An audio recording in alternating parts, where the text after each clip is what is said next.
So what you're seeing on screen should be kind of a time lapse into how I made a graphic that's not going to be in this video because I did not make the event. The reason is because I decided to add something completely different, which was basically the theme to the thingamajiggy. Also, a quick thing to note before we get into the, the main part of the game, which the timestamp should show, as we get Herald 7th Curse with 3 custom, well, theoretically 3 random item stats,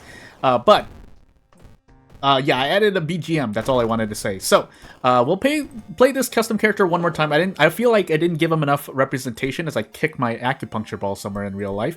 But, yeah, let's get into this. So, as we get into Herald 7th Curse random item stats custom character once more. Again, something to notice is that on the OBS, on the previous episode, you might have seen a piece of AFK Bunny on the bottom left. That's because World of Horror has letterboxing on my OBS setup, but I didn't want to shrink the canvas because I felt that was worse, or cutting off parts of the game screen. So, Charisma, Second Mystery, Toxicon, Light, Strength, maybe a second encounter, but the meat of this is basically the slow hour of work that I did, basically getting what you're going to see in this recording. So, without further ado, as we get nothing in the cupboard, I always call it the cupboard, drawer, my goodness, I can't remember what that's called, but so I added 2. As always, I'll usually add some kind of modifier. I could have put parentheses start at the end of this, but then that makes it too long, and I think that interferes with the text box. So I just decided to put one that didn't have anything and one that has end. So shrugs. And the intent is that you take Valentine's first, and then you take the end version,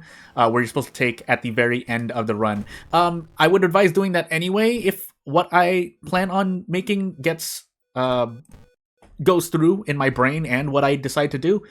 Because, as I mentioned in the previous video, everything that you do during the run is meant to make the end version of Valentine's, the end version of Valentine's easier, basically. I also just realized that I thought I put in the right thing, but again, it's me kind of testing around. I think for this one I added a thing that I'm looking at the Ito file as I'm kind of investigating here, funny enough. So, also, you'll note that I use a different palette. This one is least harmful to my eyes. I tend to favor ones that use a pixelate. How should I say? The palette is a pure white instead of a tinted white, if that makes any sense.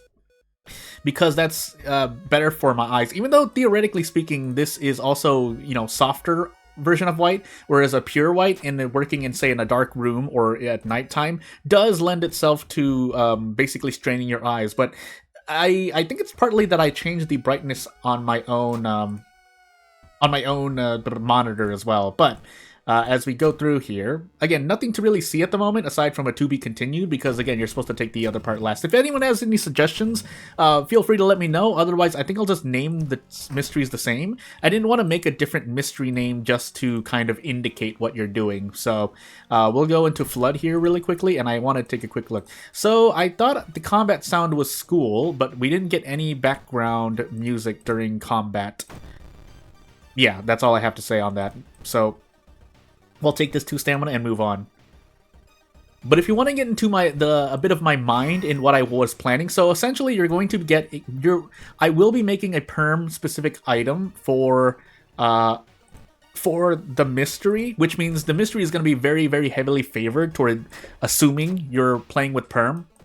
For those who don't know, it's provisional extended runtime module question mark. I'm going crazy, can't remember the name off the top of my head, but essentially if you're not using that, then I do have to consider what happens, and I haven't decided yet what happens when you're not using it. I guess yeah, because what I was going to do was actually, you know what I could do? I could railroad the character into a non-perm version and railroad them in if they're using if they're using perm at all, using perm specific, there's vocabulary for it I'm forgetting at the moment. Basically, perm specific coding can be used to put you on where I want you to go, because when you're not using perm, the game will usually, the game does have a way of telling, I guess, is the best way I can mention it at the moment, when you're not using perm, which sounds backwards, but I promise that works. Also, I just took unnecessary damage, but I'm autopiloting at this point. But to get into what I basically the meat of the mystery is that you will be given an item at the beginning of the mystery with the start of an event with that character I showed you at the beginning of the video. She'll give you basically an item that you can use to get these Valentine's hearts. I'm still going to name it 26 to kind of give it more of an identifier, but the intent is that you gather these hearts and then you use them during the boss. And I'm pretty sure, if I didn't just try it out myself and I'm just forgetting, there's a way to basically limit or keep item usage to a boss. I mean, I could choose not to do that, because what that would mean is that you can use, say, a Valentine's heart on different enemies, but you would be wasting it, because at least the perm version of the boss for the mystery, for the Valentine's Day mystery I want to do this year, is it's gonna have a lot of HP. So, yeah, I haven't decided on the exact numbers. I have a number in my head, but I don't want to say anything out loud just to not, in case I change it, there's no point saying it out loud. But basically, they'll have a lot of HP, and it's not going to be undoable if you don't get the quote-unquote required number of hearts, is how I noted it down for the moment. But it is going to be a much harder fight. And as always, I'll give you a way out if you don't want to take it. But I'll probably remove quite a bit of Doom, like, I don't know, 7 Doom, if I were to say. Or Doom increases by 7. Also, I didn't need to do that. I thought I saved a prep strong. I did not. But is that a space in between the period and anyway?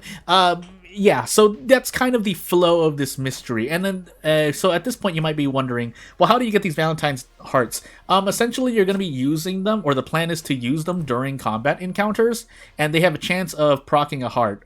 Theoretically, it would either be you use the item to defeat an enemy, and when the enemy is defeated, it grants you a chance at a Valentine's heart, or just using it during an enemy, and you get a Valentine's heart. But if that's the case, if I go with that latter one, there's nothing stopping you from just using it over and over and over and over. So I do have to either attribute a cost or basically make it like handcuffs, where you only use it under an HP threshold. But then again, I have to take care of doing it being able to not use the item after the battle's finished, because, well, if you haven't seen handcuff being used after a battle, you can currently use handcuffs after a battle against the human enemy. And I mean, it's funny because it'll be like you're arresting the enemy on the ground, but you will still lose the handcuffs and you won't get any effect from it. So theoretically speaking, I think at least minimum, theoretically speaking, that's a bug. But it's not the worst thing. Also, I'm on 7th curse. I completely forgot. So I just took 3 stamina for no reason. It's not the worst thing because I can just treat it as if I investigated an event and took 3 stamina damage. But I didn't need to take that damage. So something I didn't mention before. Also, we gotta run here. Something I didn't mention before is that the background music that plays during the mystery of Valentine's, we'll call it, because that's the short phrase version. I don't know. Valentine's, basically. Valentine's main theme is essentially the pharmacy theme, but you'll notice it sounds different. It's because I'm pretty sure I peaked the audio, because how I didn't do anything to the game files to get that. I literally just set OBS on record and let the pharmacy BGM play out with a silent background. So I just went to, like, I don't know, get a drink of water, make food, eat or something, and then come back, stop recording on OBS, throw it into Audacity, and then just do some modification magic. So I didn't touch the game files at all. It's literally just me sitting there. At this point, you might just say, well, Jordan, you should have just found a copy, online that was available either through Discord or something else, but I don't know. I just decided to do what I did. So if that's not okay, please let me know. But I literally just sat and let OBS record the background music, BGM, for while we were in the pharmacy screen. If you don't know what I mean by that, I'll show you right here. So interesting to note, at least when you're using perm, that if you don't provide background images, you'll be given pretty much staples. I don't know if that's base game or actually perm, I forgot. But so basically, when you go visit the pharmacy here, you will get this background music anyway. And again, you'll notice it sounds cleaner. I'll let it play out so you can kind of compare. But it does go through a bit, 16 beats of the intro, 16 beats into the transition, and then 16 beats of kind of the main part of the theme. So let's level up while we're waiting. Oops, I accidentally left.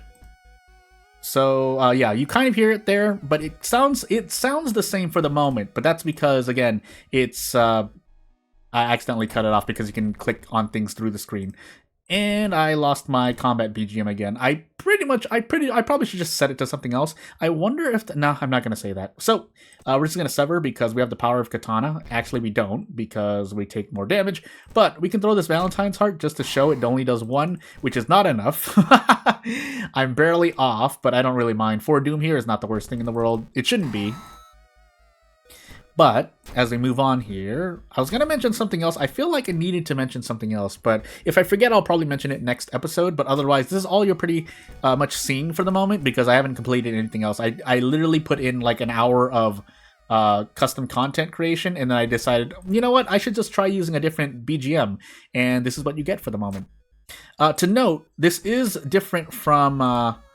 This is not a hospital theme. The hospital theme for mysteries like Ward and Coma is different, so that the pharmacy literally has a different BGM for itself. But since you're not visiting the BGM often when you're kind of focused on gameplay, and maybe someone does use the pharmacy a lot in their for their main strategy on Harbinger Doom difficulty, but at least I don't visit it much, and shop music often doesn't get used unless maybe it's the dog shop, but yeah, aside from that, I just wanted to at least feature music that you're not hearing as much in a custom mystery. But otherwise, the only other thing to mention here, aside from the fact that you get placeholders, is that for, images here and there, is that for this mystery, you'll notice that I went from the village to the mansion to the school downtown. You visit a lot of locations, basically. That is on purpose, because I want you to visit the seaside last and basically fight a boss. But as you can see here, this is basically my debug messages, just to show that I'm on number 9. Something to note, and if anyone wants the ETO file in which I bug things out, please let me know. But basically, I had a bugged version of the mystery. I think that showed in the last episode. I wonder if it's because, if I were to guess, it's because the ending, the code for the endings was kind of misorganized, or not misorganized. It was organized differently when I was editing it, which caused basically the mystery to cut off prematurely. No matter what I did, whether I made different locations and whatnot, I had to literally use another template from a reputable source. And now, as you saw, I went through all 7 or 8 investigations in the case of the end version of Valentine's. I went through all 8 investigations as intended. That's all I have to say. But yeah, otherwise, if anyone has any other suggestions, whatnot, I'll try to work with it. Again, all of my thoughts on what I want to do for the Valentine's mystery is still has yet to be basically programmed or made into content. So if anything else, this is the moment in which you should probably give me any suggestions that you want to see personally. But if you don't, well, I'll just do what I do. Also, we just took a bunch of damage in the face because no reason. So I guess prescription pills 2 reason? Okay, good. We're safe for the moment. We don't have charisma either, so if we didn't I wasn't paying attention to what was happening aside from handcuff teching, but this actually does matter. I feel like I fought something in Valentine's at the beginning, so I'm just gonna actually say the Sweaty Assailant. Oh, it was. So yeah, we only fought one enemy, and then the Sweaty Assailant is from Flood. Hey! And that's kind of, I do cheat by taking Flood second. That's on purpose. But otherwise, the only other thing I might do is basically add something, because I think the same creator made this character and the 3 you'll see, or the other 2 you'll see in the next, basically like 6 episodes-ish, if not more. I might just add or do some things here and there just to have some more fun with Perm, if nothing else. But yeah, without further ado, not really much else to say. If you have anything to say, hey, we survived to the end of the video. But thank you for watching, and I'll see you later. Bye!